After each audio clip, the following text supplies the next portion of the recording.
Bonjour à toutes et à tous, dans cette vidéo, vous verrez la définition de l'espérance, le théorème de transfert, comment calculer une espérance, des notions que vous avez déjà vues en première année, mais qui sont bien entendu extrêmement utiles pour les concours et pour le cours de mathématiques que l'on va avoir cette année.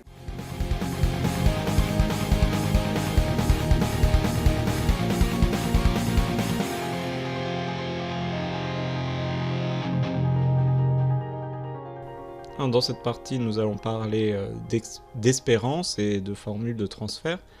La première question que je vous pose, c'est comment calcule-t-on une espérance? L'espérance, on se souvient, c'est ce qui, aux variables aléatoires, correspond à la moyenne dans les statistiques.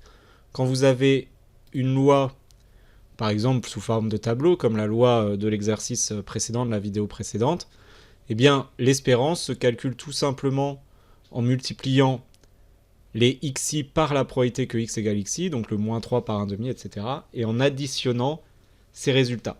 Pourquoi? Parce que eh bien, le moins 3 a une probabilité d'1,5 d'arriver, donc il va à peu près arriver une fois sur deux, en moyenne. Donc on va multiplier moins 3 fois la fréquence d'apparition, la probabilité d'apparition, plus 2 fois 3 dixièmes, plus 5 fois 1 dixième, et 10 fois 1 dixième.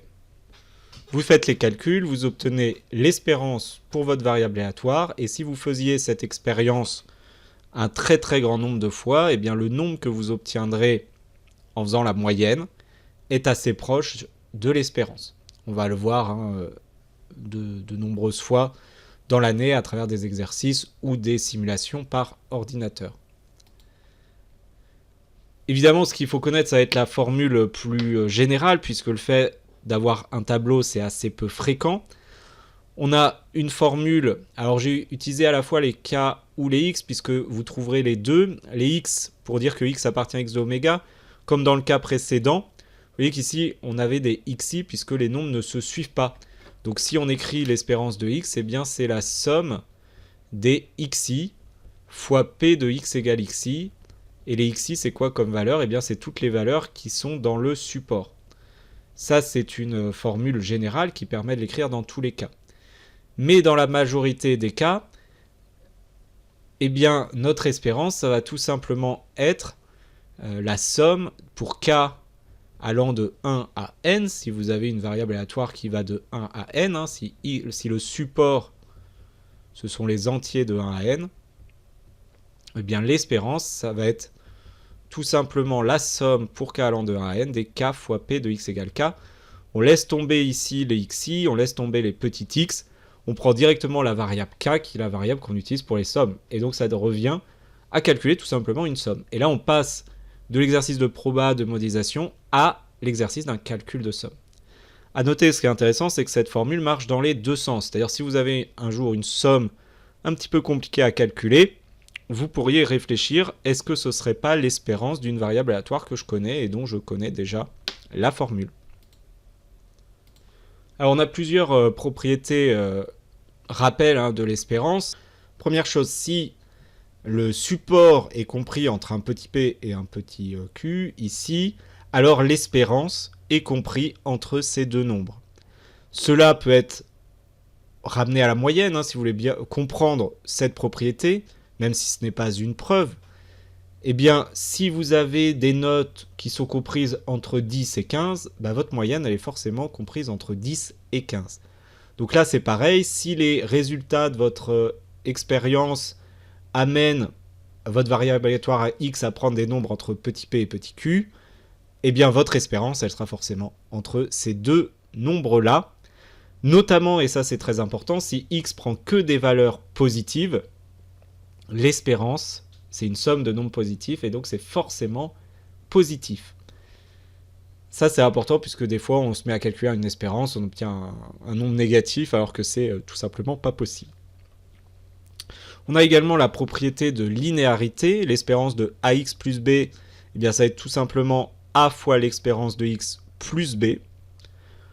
Là encore, vous pouvez vous aider d'un exemple sur des moyennes de notes. Si vous avez des notes que je vous dis je vais multiplier toutes vos notes par 2, eh bien votre moyenne va tout simplement être multipliée par 2. Si je vous dis je vais augmenter toutes vos notes de 1 point, eh bien la moyenne va forcément être augmenté de 1 point. De manière plus générale, si vous avez deux variables aléatoires avec x et y qui admettent des espérances, alors l'espérance de x plus y, eh bien, c'est tout simplement la somme des espérances. Ça, ce sont des propriétés très importantes. À remarquer que dans toutes les propriétés ici, on dit que x, y admettent des espérances puisque ce n'est pas une obligation. C'est d'ailleurs redit ici. Dans le cas fini, alors c'est assez évident que l'espérance existe, il n'y a pas de problème. Mais nous avons des cas où bien sûr notre x d'oméga est infini. Par exemple, x d'oméga peut être grand n ou grand n étoile. Et dans ce cas-là, notre somme de l'espérance s'écrit la somme des cas allant de 0 à plus l'infini cette fois-ci, dk fois p de x égale k. Sauf que là, on tombe dans une autre partie du cours qui sont les séries, pas seulement les sommes.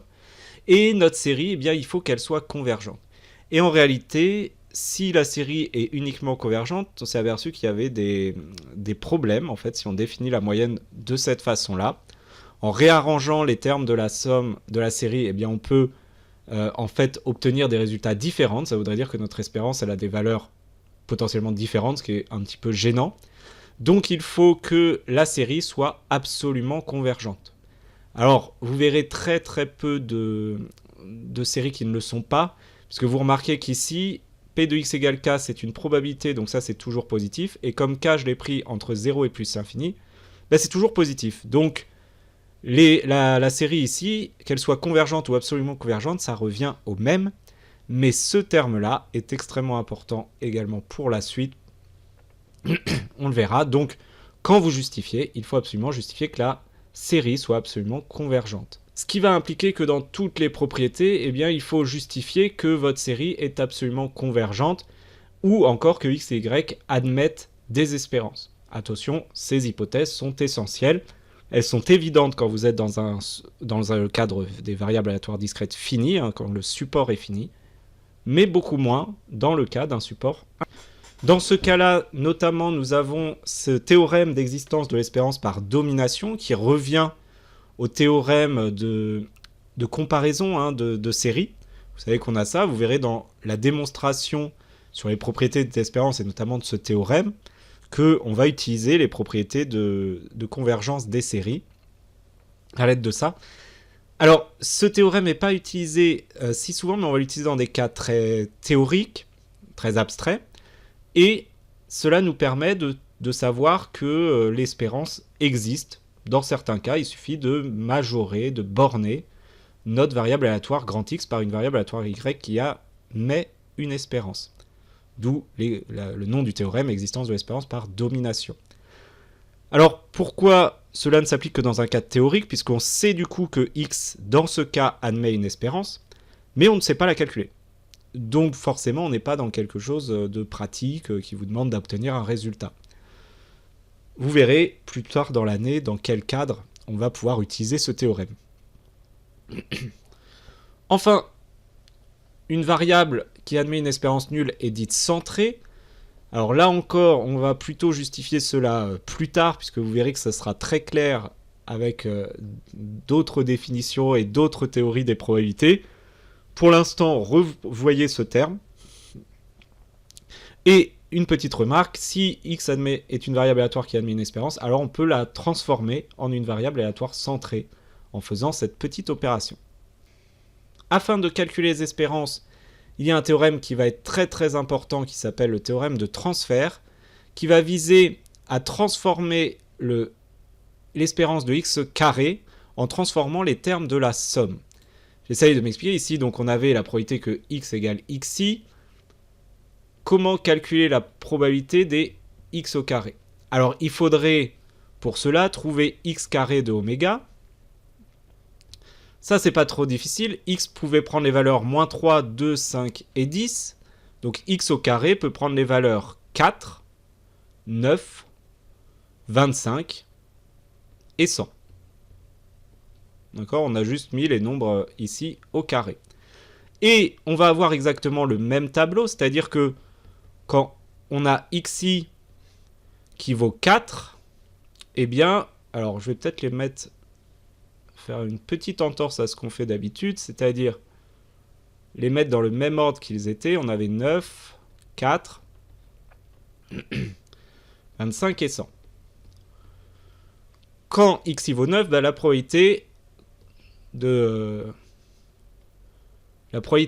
x carré vale 9, et bah, il n'y a qu'une seule possibilité, il faut que x vale moins 3. Et ça, la probabilité, c'était 1 demi. Donc, vous voyez, on va retrouver le même tableau avec 1 demi, 3 dixièmes. Pour x carré qui vaut 25, il faut que x vale 5, donc 1 dixième, et encore 1 dixième. Et donc, l'espérance, ça va être tout simplement la somme de ces nouveaux xi. Alors, je vais mettre les xi au carré. Donc, la somme des xi au carré fois la probabilité que grand X au carré égale xi carré. Mais vous voyez que ceci, alors dans notre cas, parce que ça va être compliqué après, et il faudrait refaire les choses quand on a des nombres négatifs ou positifs, mais en gros, dans notre cas, ici, c'est la somme des xi carré des probabilités de x égale xi. Or ça, c'est très intéressant, parce que ça, on sait déjà le calculer, on n'a pas besoin de refaire le nouveau tableau qu'on a fait ici. Et le carré qui était ici va juste se retrouver au carré ici. Et en réalité, ceci va marcher avec tout et n'importe quoi, c'est-à-dire que si on fait e de exponentielle de x, eh bien on va faire porter l'exponentielle non pas sur les nombres comme on aurait dû, mais sur les xi devant. Donc l'exponentielle de xi, probabilité que x égale xi.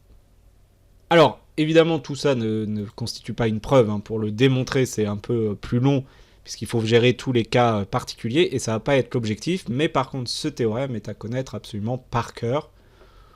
Donc, si vous cherchez l'espérance de g de grand X, hein, une composée, comme on l'avait vu, une transformée d'une variable aléatoire, eh bien, il faut vérifier que la série des g de petit x, des probabilités de x égale petit x, est absolument convergente. Et dans ce cas, l'espérance est tout simplement donnée par ceci. Ça marche également quand l'espérance est entière. Et évidemment, vous aurez des exercices pour vous y entraîner. C'est vraiment un théorème à connaître par cœur, connaître les hypothèses, comment ça fonctionne, mais c'est aussi un théorème qu'il faut savoir pratiquer, qu'il faut faire en exercice. Voilà, j'espère que tout est clair sur le calcul de l'espérance. Si vous avez des questions, n'hésitez pas à les poser en classe ou sur les forums de la classe.